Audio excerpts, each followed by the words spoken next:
In recent years, the U.S. labor market has seen a troubling reversal. Hundreds of thousands of women are leaving the workforce, even as overall employment remains steady.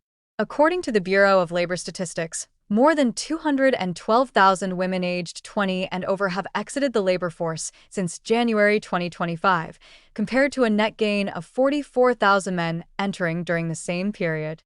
This shift is particularly striking because it follows a post-pandemic rebound in women's labor participation, driven largely by flexible work arrangements. The sudden downturn raises urgent questions about the structural and cultural forces pushing women out of paid employment. One of the most significant factors is the rollback of remote and hybrid work policies. During the pandemic, flexible schedules allowed many women, especially mothers of young children, to balance caregiving responsibilities with professional obligations. However, 2025 has brought a wave of return-to-office mandates from both the public and private sectors.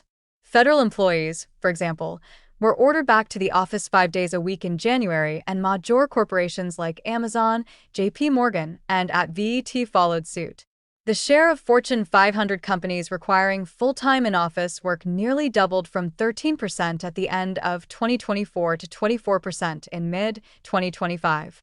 For many women, especially those with young children, the loss of flexibility has made continued employment untenable.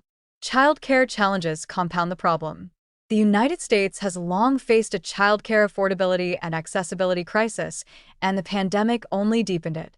With fewer flexible work options, women are once again forced to choose between earning a paycheck and providing care. Michael Ryan, a labor market analyst, notes that the childcare crisis is a major driver of the female workforce exodus. Women still shoulder the majority of caregiving duties, and when the balancing act becomes unmanageable, they are more likely than men to step away from paid work.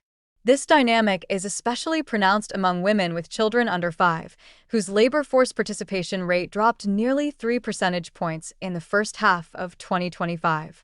The economic and societal implications of this trend are profound. Women's labor force participation is a key driver of household income, economic growth, and gender equity. A shrinking female workforce risks widening the gender pay gap, reducing family financial stability, and slowing overall economic productivity.